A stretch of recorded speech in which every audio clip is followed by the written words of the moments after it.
Assalamualaikum anak-anak, bagaimana kabar kalian hari ini? Tentu sehat kan? Pada video kali ini, Pak Reza akan menyampaikan materi tentang macam-macam penyakit pada organ pernafasan manusia dan cara menjaga kesehatan organ pernafasan manusia. Jadi, simak video dengan baik-baik supaya kalian mendapat ilmu yang Pak Reza sampaikan dan jangan lupa dicatat pada buku catatan supaya kalian tidak lupa. Jadi tidak hanya mendengarkan video saja ataupun melihat video saja, akan tetapi harus dicatat supaya apa? Supaya kalian tidak mengulang-ulang video terus. Dicatat poin-poin pentingnya pada buku catatan kalian supaya tidak lupa dan tidak hilang. Kalau lihat video saja insya Allah bakalan akan lupa. Dan langsung saja kita akan melihat videonya. Videonya ada di channel Pak Reza, yaitu Revikta Reza. Langsung saja kita lihat videonya. Jadi tolong perhatikan dan jangan lupa dicatat supaya tidak lupa. Langsung saja kita lihat videonya. Mari kita lihat bersama-sama video materi pembelajaran penyakit organ pernafasan manusia dan cara menjaga kesehatan organ pernafasan manusia. Mari kita lihat video, mari kita mulai. Penyakit organ pernapasan manusia dan cara menjaga kesehatan organ pernafasan manusia.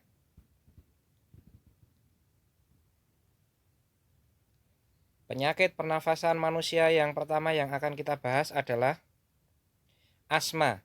Asma sendiri adalah gangguan pernafasan berupa penyempitan saluran pernafasan akibat reaksi terhadap suatu rangsangan tertentu yang dapat memicu timbulnya serangan asma.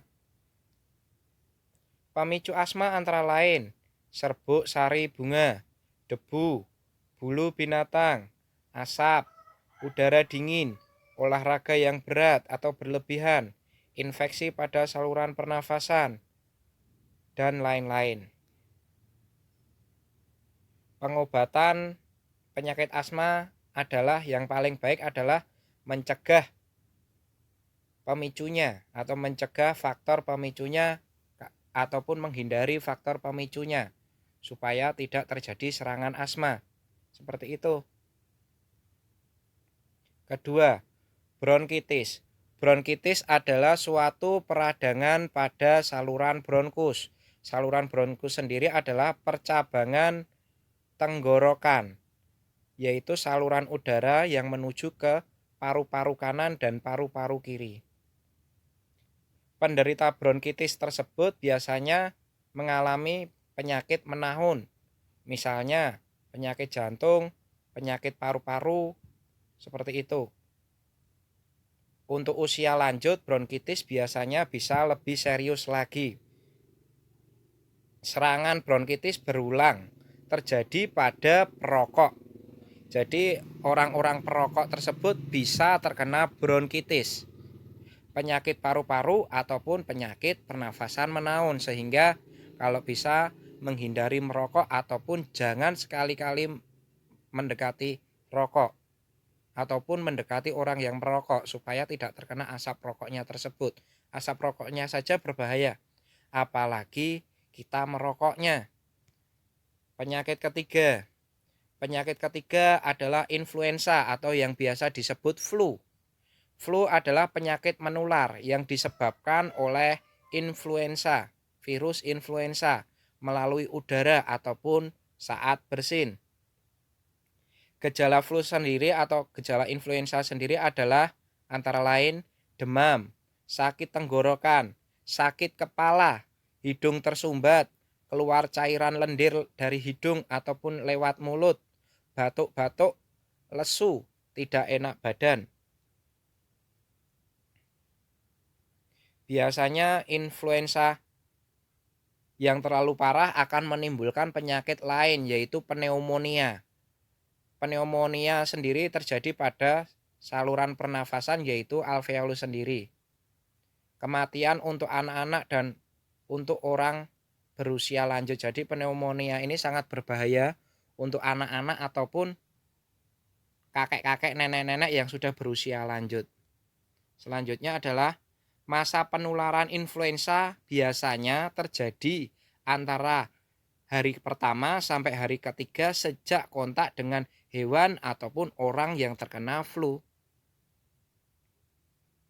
Influenza dapat menular melalui udara, kontak makanan, minuman, ataupun sentuhan.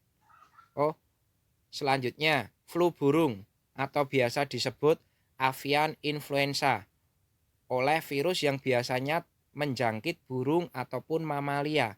Virus influenza tipe A menyebar antar unggas ke spesies lain seperti babi, kucing, anjing, harimau, dan manusia. Flu burung ini dapat menular melalui udara ataupun kontak makanan, minuman, ataupun sentuhan. Jadi flu burung ini adalah flu atau influenza yang ditularkan dari burung atau influenza yang dibawa biasanya oleh unggas, burung, ataupun mamalia juga. Selanjutnya, virus flu burung ini dapat mati dalam suhu tinggi, sehingga daging, telur harus dimasak dengan matang, supaya virus flu burung ini tidak bertahan. Ataupun virus flu burung ini bertahan pada suhu dingin atau makanan yang didinginkan atau dibekukan. Sehingga jangan dikira makanan yang sudah dibekukan atau didinginkan itu aman dari virus flu burung ini. Sehingga makanan yang mau kita makan supaya terhindar dari flu burung harus kita masak sampai benar-benar matang. Supaya virus yang terkandung dalam makanan tidak menular atau tidak masuk ke dalam tubuh kita. Flu burung tersebut juga bisa dicegah melalui cuci tangan dengan antiseptik ataupun hand sanitizer setelah masak ataupun setelah bersentuhan bahan makanan mentah. Kebersihan tubuh dan pakaian sangat perlu diperhatikan supaya tidak menular. Seperti itu. Terus untuk unggas yang dipelihara di rumah, dijaga kebersihan kandangnya. Dan kita sewaktu memegang unggas tersebut atau memegang burung tersebut, kita setelah memegangnya harus cuci tangan sebelum makan, ataupun setelah memegang kita harus cuci tangan dengan sabun supaya virus yang berada pada unggas atau burung tersebut tidak menular pada kita. Gejala flu burung tersebut antara lain demam tinggi, keluhan pernafasan, dan mungkin ada beberapa yang mengalami sakit perut, diare. Intinya saja kalau gejala flu burung ini hampir mirip dengan influenza tersebut. Jadi kayak hidung tersumbat, demam, pusing, batuk-batuk, seperti itu. Selanjutnya, perkembangan virus dalam tubuh dapat berjalan dengan cepat, sehingga pasien perlu segera mendapatkan pengobatan.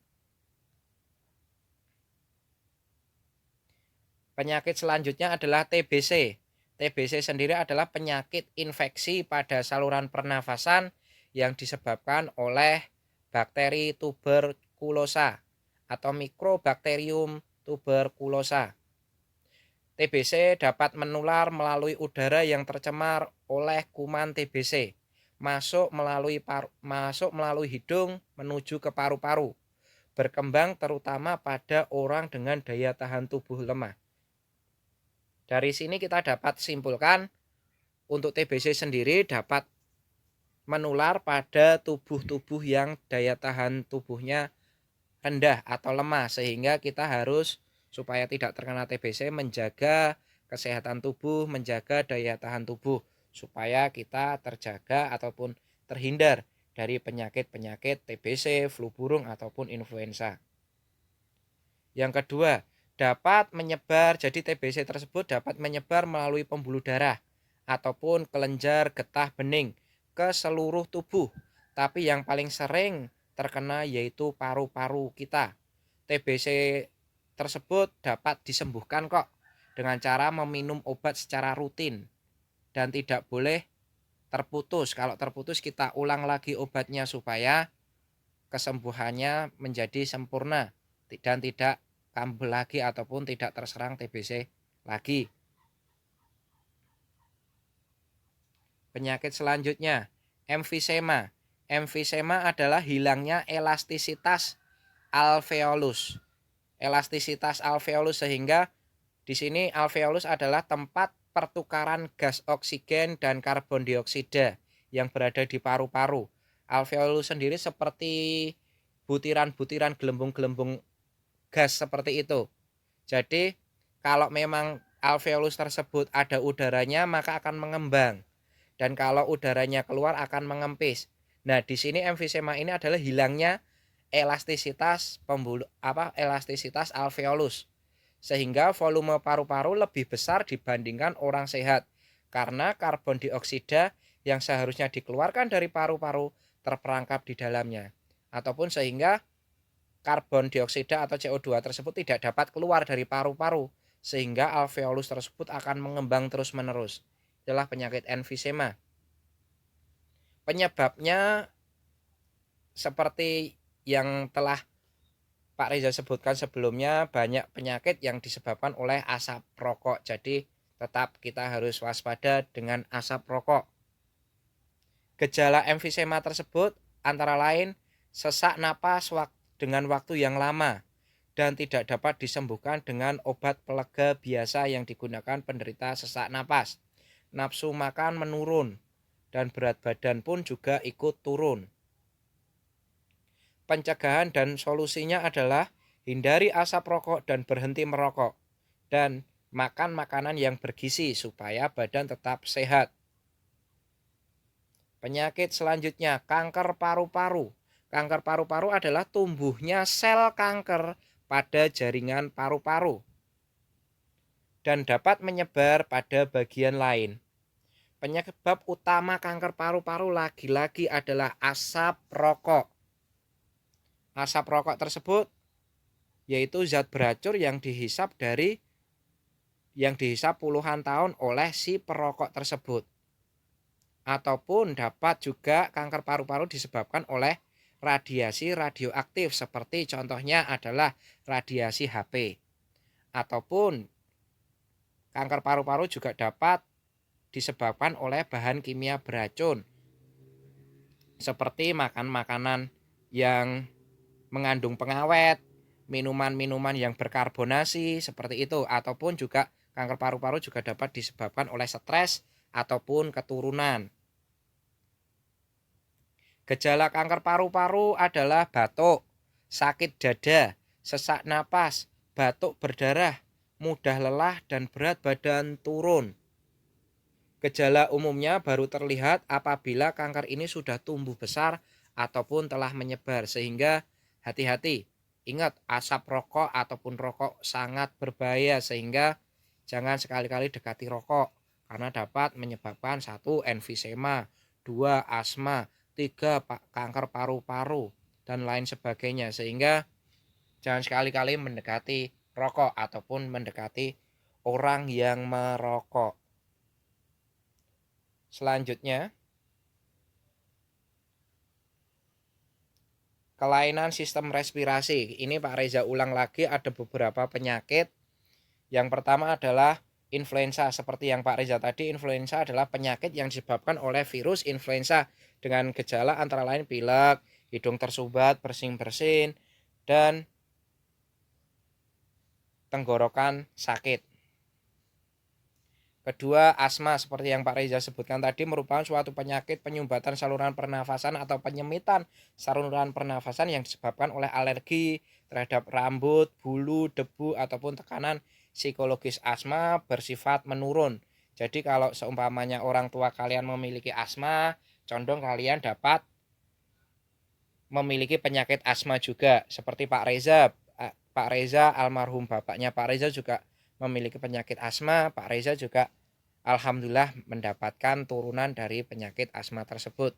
Tapi jangan khawatir, yang punya turunan penyakit asma tinggal kita rajin saja berolahraga, jangan stres supaya asma tersebut tidak kambuh.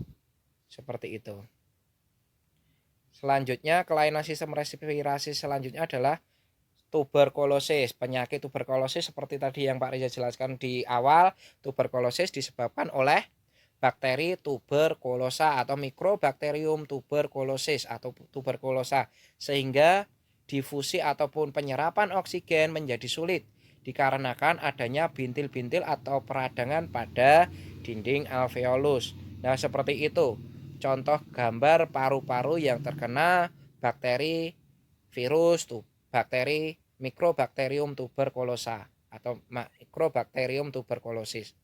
Sehingga kalau memang ada saudara yang terkena TBC ataupun tuberkulosis, sebisa mungkin kita menghindar ataupun tidak kontak secara langsung supaya tidak tertular oleh penyakit tersebut. Selanjutnya, penyakit pada kelainan pada sistem respirasi adalah sinusitis. Ini belum Pak Reza jelaskan. Sinusitis adalah peradangan pada kelenjar sinus yang di dalamnya terkumpul nanah. Jadi sinusitis ini peradangan pada kelenjar sinus yang berada di rongga hidung yang di dalamnya terkumpul nanah. Nah, di sini apa? Di sini terjadi peradangan. Setiap penyakit yang belakangnya ada itisnya itu biasanya penyakit peradangan, sinusitis, pleuritis, apendiksitis. Seperti itu, ataupun meningitis, seperti itu biasanya adalah penyakit-penyakit peradangan. Sinusitis sendiri adalah peradangan pada kelenjar sinus. Tadi juga ada bronkitis, itis lagi. Itis adalah peradangan atau infeksi. Bronkitis berarti infeksi atau peradangan pada bronkus. Lah sinusitis ini itis peradangan pada apa? Pada kelenjar sinus.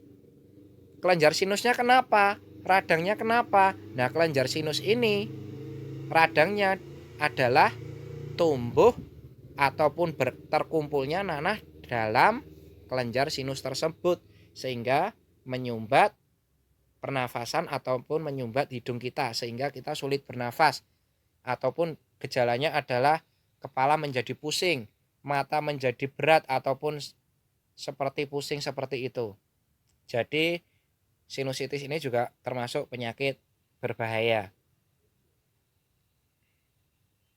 Selanjutnya adalah pleuritis. Seperti Pak Reza sebutkan tadi, itis adalah peradangan ataupun infeksi. Pleuritis berarti peradangan pada pleura. Pleura sendiri apa toh? Pleura sendiri adalah selaput tipis pembungkus paru-paru, sehingga pleuritis adalah penyakit peradangan pada selaput tipis pembungkus paru-paru ataupun yang disebut pleura, ataupun dengan bahasa gampangnya peradangan pada pleura. Nah, seperti itu. Pleuranya adalah pembungkus paru-parunya sangat tipis sekali. Itu terjadi peradangan. Sehingga bisa menyebabkan mungkin kita menjadi sesak napas, dadanya berat, saat bernafas jadi berat, seperti itu.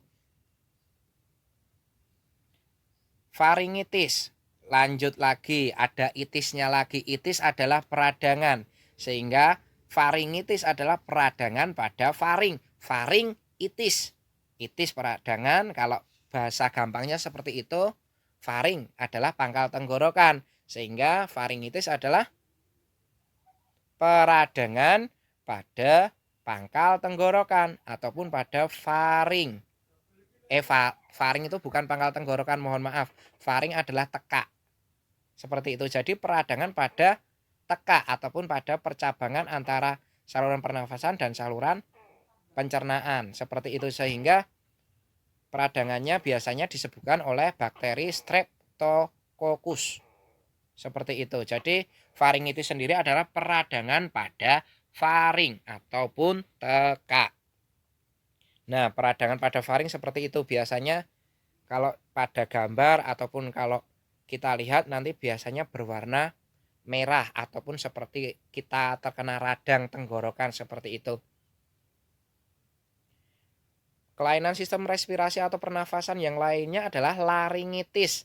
Nah, itis adalah peradangan, laring adalah pangkal tenggorokan, sehingga laringitis adalah radang pada laring atau radang atau peradangan atau infeksi pada pangkal tenggorokan yang disebabkan oleh infeksi. Ya, memang namanya laringitis atau itis tadi radang atau infeksi Yang biasanya disebabkan infeksinya disebabkan oleh apa Pak Reza? Banyak merokok, lagi-lagi merokok. Kedua, minum alkohol. Ketiga, terlalu serak ataupun terlalu sering teriak-teriak sehingga pangkal tenggorokan kita menjadi sakit. Coba kalau kalian sering teriak-teriak, nanti pasti tenggorokan kalian sakit. Kalau kalian teruskan lagi saat sakit tersebut teriak-teriak, maka akan terjadi namanya radang pada laring ataupun penyakitnya namanya laringitis. Nah, seperti itu gambarnya, penyakit laringitis.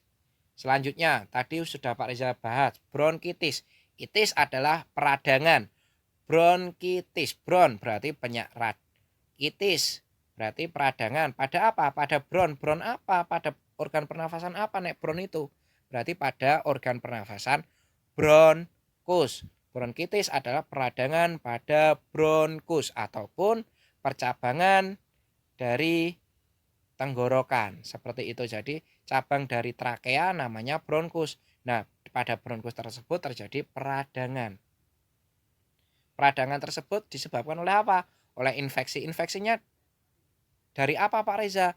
Satu, bisa saja dari asap rokok lagi. Dua, minum minuman alkohol ataupun berkarbonasi. Tiga, debu yang sangat banyak yang masuk ke dalam tenggorokan kita. Itu juga dapat menyebabkan kita mengalami bronkitis ataupun laringitis ataupun faringitis, dapat menyebabkan peradangan pada saluran pernapasan. Selanjutnya apa? Nah, selanjutnya emfisema. Tadi Pak Reza sudah membahas juga emfisema. Emfisema adalah apa? Hilangnya elastisitas pada alveolus yang disebabkan karena karbon dioksidanya tidak mau keluar dari alveolus tersebut. Seperti itu. Penyakit emfisema sendiri dapat diartikan juga adalah penyakit pembengkakan karena pembuluh darahnya kemasukan udara. Seperti yang Pak Reza sebutkan tadi. Pembuluh darah apa? Pembuluh darah alveolus. Kemasukan udara apa? Kemasukan udara karbon dioksida yang tidak dapat keluar dari alveolus tersebut. Sehingga alveolus tersebut membengkak dan mengembang. Dan elastisitasnya hilang. Seperti itu. Itulah emfisema. Tanda-tandanya apa? Tanda-tandanya ataupun ciri-ciri emfisema tersebut, sesak napas, sulit bernafas, tertimbulnya asma seperti itu. Selanjutnya, pneumonia. Tadi penyakit pneumonia adalah infeksi pada alveolus yang disebabkan oleh virus ataupun bakteri yang terjadi pada alveolus yang menyebabkan terjadinya radang paru-paru.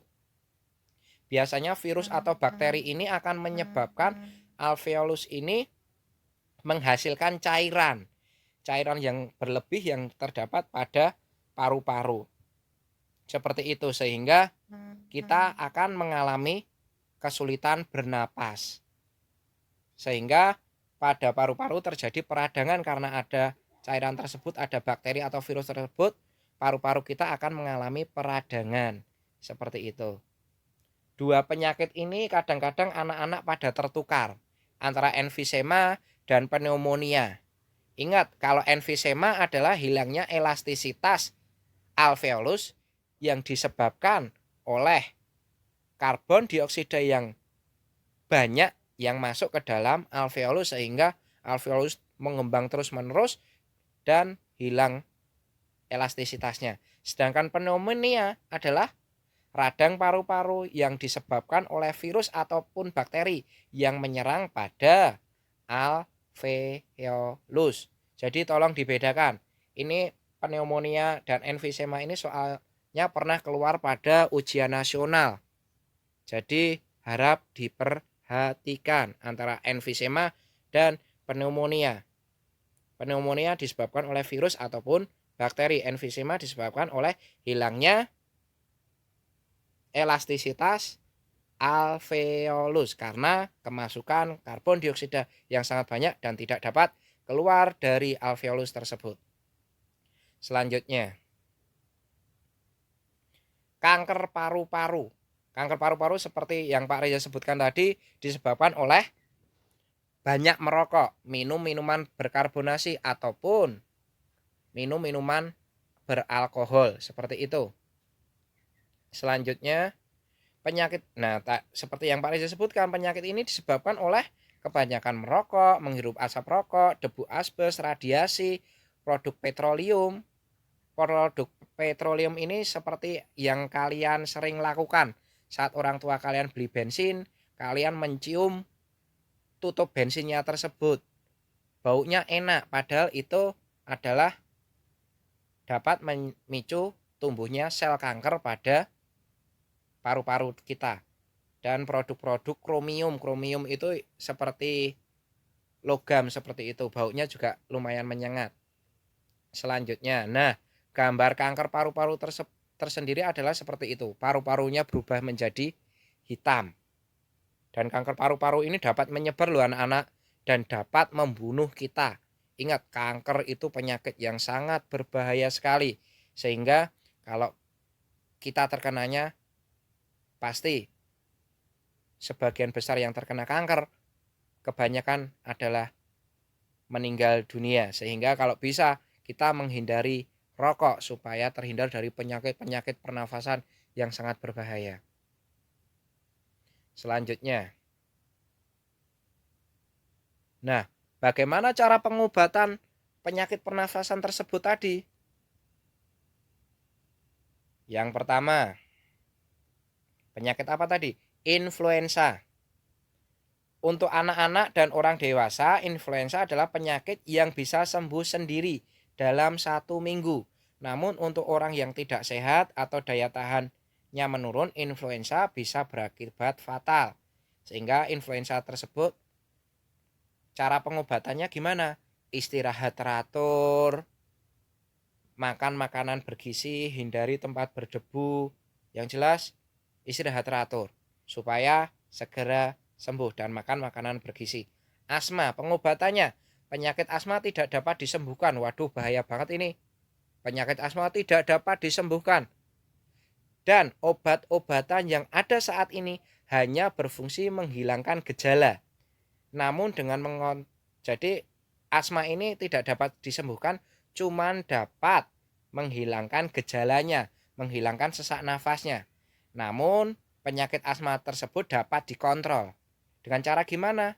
Dengan cara si penderita asma menghindari dari faktor-faktor penyebabnya. Contoh, kalau kita alergi debu ataupun asma kita dapat kambuh karena debu, kita dapat menghindari tempat-tempat yang berdebu ataupun memakai masker ketika kita berada di tempat yang berdebu.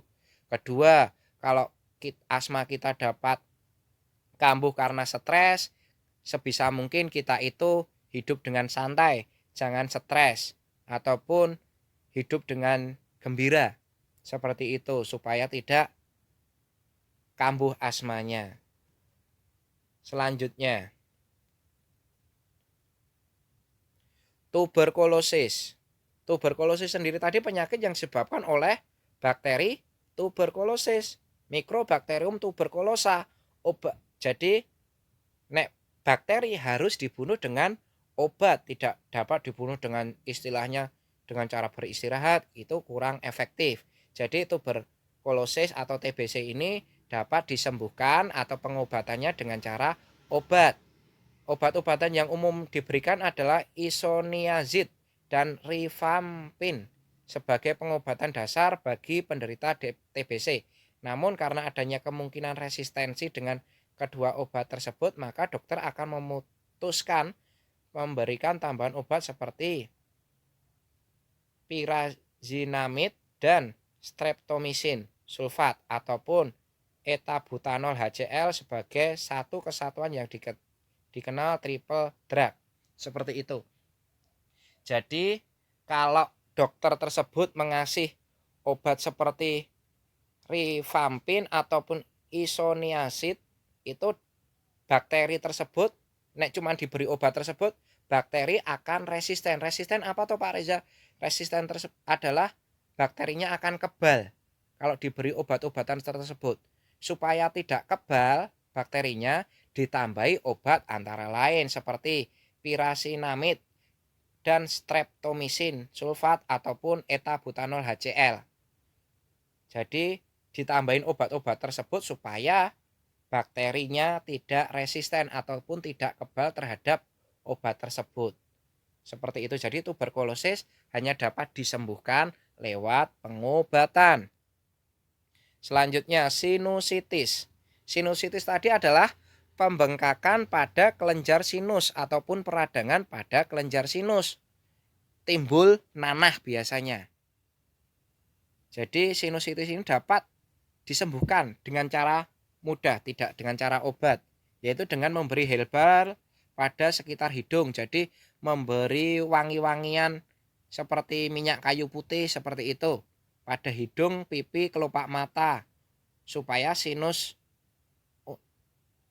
istilahnya untuk kelenjar sinus tersebut nanahnya bisa keluar seperti itu. Jadi obat-obatan tersebut seperti minyak kayu putih tersebut untuk mengencerkan nanah yang berada pada kelenjar sinus ataupun membunuh bakteri yang ada dalam kelenjar sinus tersebut.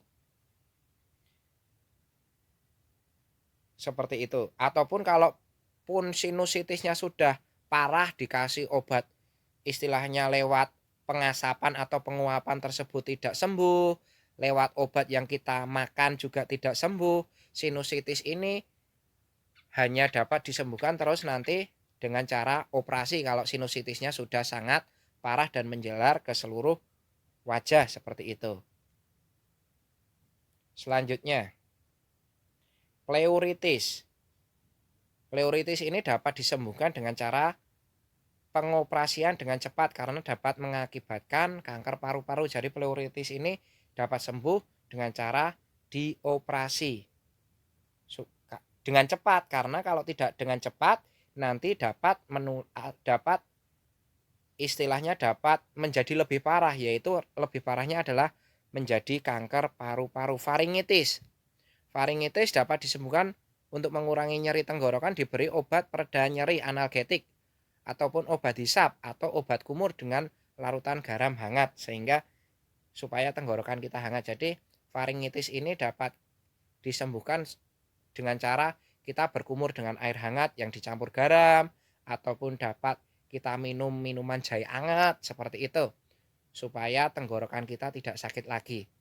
Untuk mengatasi infeksi dan mencegah komplikasi misalnya demam, jika penyebabnya streptococcus diberikan tablet penisilin. Jika penderita memiliki alergi terhadap penisilin bisa diganti dengan eritromisin ataupun antibiotik lainnya sehingga dapat tertangani dengan baik seperti itu.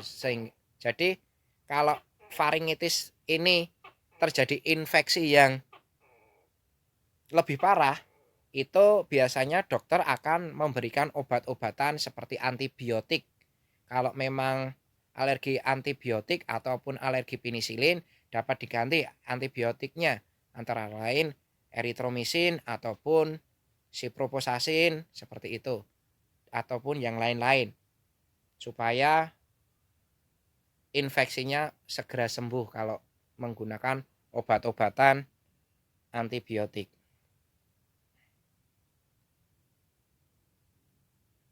Selanjutnya, laringitis. Pengobatan pada infeksi oleh virus tergantung pada gejalanya. Jadi laringitis tersebut kalau disebabkan oleh virus, maka kita harus meminum obat supaya tidak infeksi lebih lanjut. Jadi penderita laringitis ini sebaiknya mengistirahatkan dulu pita suaranya. Jadi jangan banyak bicara, jangan banyak teriak-teriak dengan nada tinggi. Kedua, menghirup uap bisa meringankan gejala dan membantu penyembuhan daerah yang meradang. Jadi menghirup uap. Uap apa Pak Reza? Seperti tadi, uap minyak kayu putih ataupun uap hangat, air hangat supaya melegakan pangkal tenggorokan tersebut.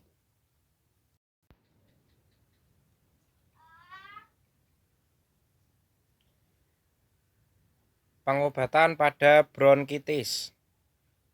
Penderita bronkitis dewasa bisa diberikan aspirin ataupun acetaminophen. Kepada anak-anak sebaiknya hanya diberikan acetaminophen. Selanjutnya, penderita bronkitis dianjurkan untuk beristirahat dan minum banyak cairan ataupun banyak minum supaya tubuh kembali segar dan sehat lagi. Selanjutnya, penderita antibiotik diberikan kepada penderita yang gejalanya menunjukkan bahwa penyebab bronkitisnya adalah infeksi bakteri, dahaknya berwarna kuning ataupun hijau, dan demamnya sangat tinggi, dan penderita yang sebelumnya memiliki riwayat penyakit paru-paru.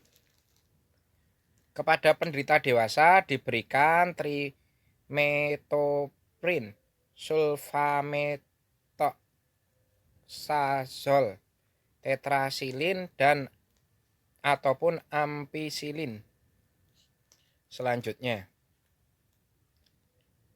penyakit selanjutnya adalah kanker paru-paru. Pengobatannya adalah pemberian nutrisi dan suplemen. Dapat mengurangi gejala yang disebabkan oleh kanker paru-paru.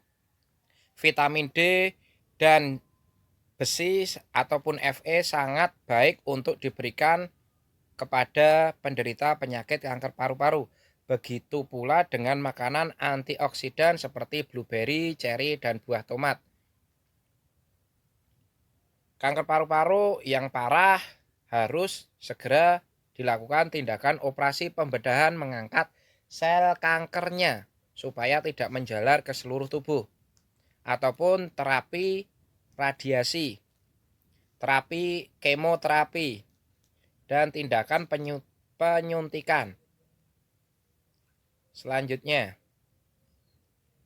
emfisema. Cara mengobati emfisema bagaimana? Usaha untuk mengembangkan paru-paru adalah perlu. Jadi paru-paru kita untuk emfisema ini kita latih untuk mengembang.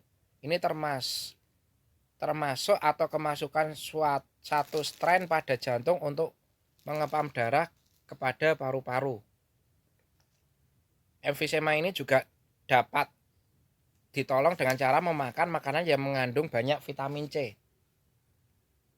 Selanjutnya, rajin berolahraga lari ataupun jalan jauh supaya jantung memberikan oksigen yang banyak pada paru-paru sehingga paru-paru dapat mengembang kembali dan elastisitas alveolus dapat kembali lagi. Seperti itu. Jadi rajin berolahraga yang memacu jantung seperti lari, bersepeda, jalan jauh, renang, seperti itu supaya jantung tersebut memompa oksigen ke dalam paru-paru sehingga karbon dioksida yang berada pada alveolus tersebut yang tidak dapat keluar lagi seperti itu. Pneumonia. Cara pengobatannya adalah antibiotik. Pemberian antibiotik karena kenapa? Karena pneumonia disebabkan oleh virus ataupun bakteri. Selanjutnya, jika didiagnosis pneumonia telah dibuat, obat antibiotik diperlukan walaupun kebanyakan pneumonia disebabkan oleh virus. Ini adalah karena sukar untuk membedakan antara pneumonia virus ataupun bakteri. Jadi pneumonia tersebut harus didiagnosis terlebih dahulu. Pneumonia yang disebabkan oleh virus ataupun pneumonia yang disebabkan oleh bakteri. Sehingga kalau sudah didiagnosis ataupun sudah diteliti, kita bisa mengambil tindakan mau dikasih antibiotik ataupun tidak, seperti itu. Selanjutnya, cara menjaga kesehatan organ pernafasan pada manusia. 1. Tentu tidak merokok atau menghindari asap rokok. Jadi bagi seorang anak laki-laki nggak usah minder kalau ada yang bilang nek orang rokok banci, kayak gitu jangan. Karena rokok itu malah dapat membuat kita sakit, sehingga kalau kita menghindari rokok ataupun kita tidak merokok, kita malah menjadi laki-laki sejati karena tidak sakit, karena bisa menghindari penyakit-penyakit pernafasan yang sangat parah seperti itu. Sehingga nggak usah dihiraukan, nggak usah dipikirkan kalau ada teman-teman kalian yang mengatakan besok waktu SMP atau SMA, kalau tidak merokok banci, jangan dihiraukan. Tetap pada pendirian kalian, kalian tidak usah merokok karena merokok dapat menyebabkan kanker paru-paru, emfisema, bronkitis, laringitis, faringitis, seperti itu penyakit-penyakit berbahaya pada pernafasan. Jadi jangan sekali-kali mendekati rokok. Selanjutnya kedua, olahraga teratur yang secukupnya. Maksudnya teratur bagaimana? Maksudnya secukupnya gimana? Olahraga secukupnya itu jangan olahraga itu terlalu berat. Contoh, bersepeda sampai sangat jauh sekali. Nanti bisa-bisa kita terkena serangan jantung dan mati mendadak. Itu tidak baik. Lebih baik olahraga itu istilahnya kalau bersepeda di muter desa saja, tetapi dilakukan setiap hari ataupun dilakukan setiap pagi dan sore seperti itu. Jadi yang dimaksud teratur itu setiap hari kita lakukan walaupun itu hanya sebentar ataupun sedikit. Lebih baik sedikit tapi berulang setiap hari daripada kita bersepeda sangat jauh ataupun berolahraga sangat berat tetapi cuma dilakukan hari Minggu saja. Itu kurang baik. Seperti itu. Yang ketiga, istirahat secukupnya. Jadi penyakit-penyakit pernafasan ini akan sembuh dengan sendirinya kalau daya tahan tubuh kita itu meningkat. Cara meningkatkan daya tahan tubuh kita dengan cara bagaimana? Kalau kita merasa kurang enak badan, kita istirahat secukupnya supaya kita sehat kembali, supaya penyakitnya pergi seperti itu. Jadi istirahat secukupnya sangat penting untuk menjaga kesehatan organ pernafasan manusia. Keempat, makan makanan gizi seimbang. Dan jangan makan makanan berbahan pengawet buatan. Seperti itu. Gunanya untuk apa? Nah itu tadi. Penyakit dapat menular, penyakit dapat masuk ke dalam tubuh kita jika daya tahan tubuh kita menurun. Bayangkan kalau daya tahan tubuh kita menurun, kita gampang terkena penyakit. Nah dengan makanan gizi seimbang, tubuh kita akan sehat kembali. Tubuh kita akan kuat, daya tahan tubuh kita akan meningkat sehingga penyakit tidak akan mudah menyerang kita. Itulah gunanya makan makanan bergizi seimbang. Selanjutnya, kelima,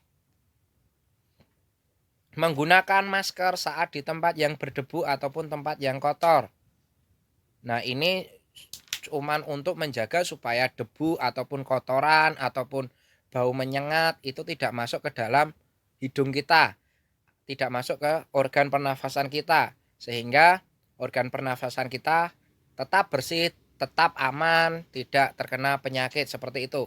Menggunakan masker saat berkomunikasi dengan orang yang sedang sakit, menggunakan masker di tempat-tempat yang berdebu ataupun menggunakan masker di rumah sakit itu untuk pencegahan supaya tidak tertular penyakit pernafasan berbahaya.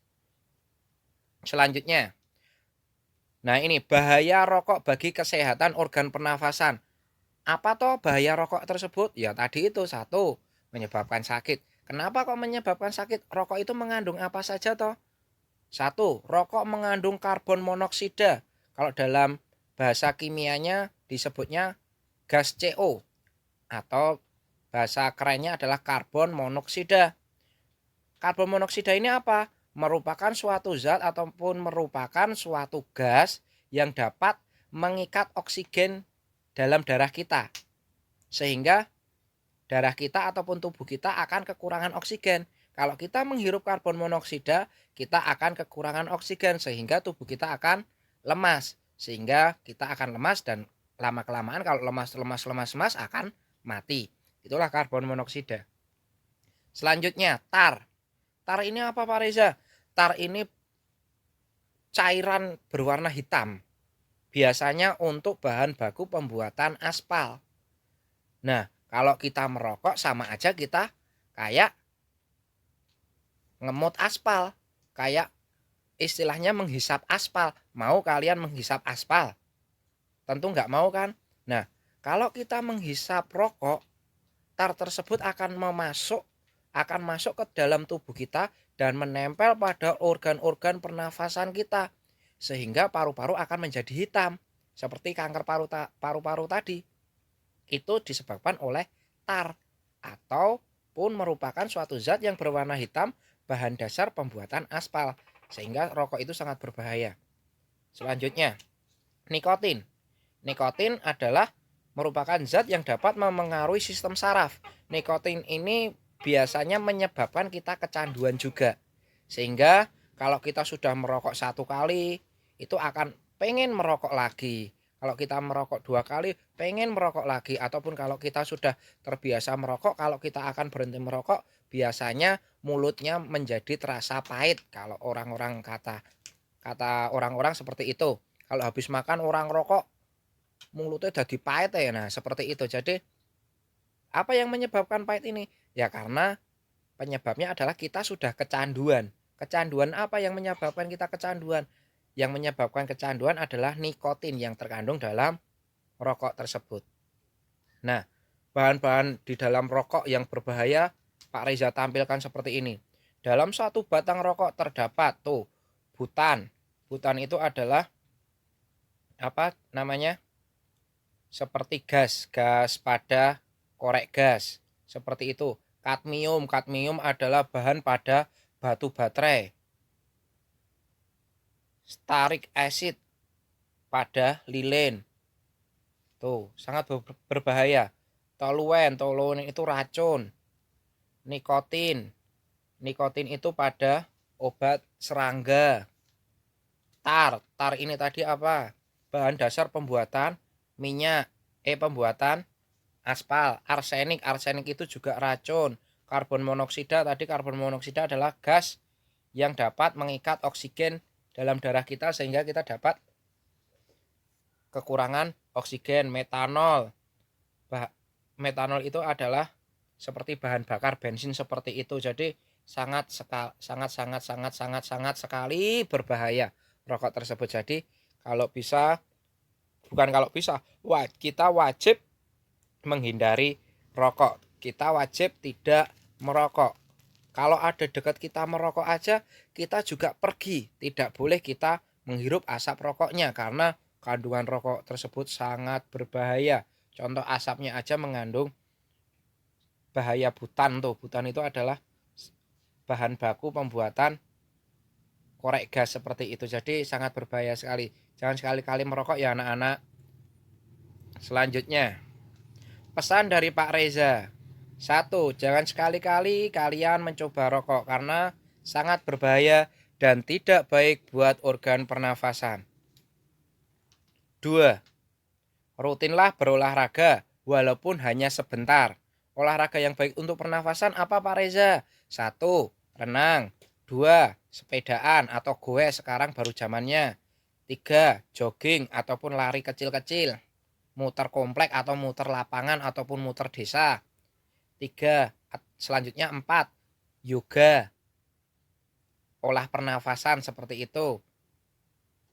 5. Senam ataupun aerobik. Biasanya dilakukan oleh ibu-ibu ataupun anak perempuan.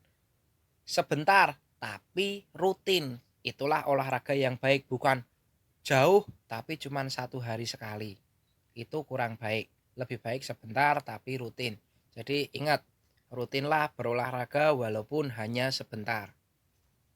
Selanjutnya, makanlah makanan yang bergizi seimbang dan kaya serat seperti sayur, buah, susu, dan lain-lain. Dan kurangi makanan yang banyak mengandung pengawet ataupun junk food seperti burger, hotdog, pizza. Seperti itu kurangi. Makanan gorengan itu dikurangi. Seperti itu supaya tubuh kita tetap sehat. Selanjutnya, kurangi bermain HP karena radiasi HP dapat melemahkan saraf kita. Sekian saja dari Pak Reza. Kurang lebihnya mohon maaf. Terima kasih. Matur nuwun. Assalamualaikum warahmatullahi wabarakatuh. Semangat ya anak-anak. Jangan lupa like, komen, dan subscribe video Pak Reza Revikta Reza. Terima kasih.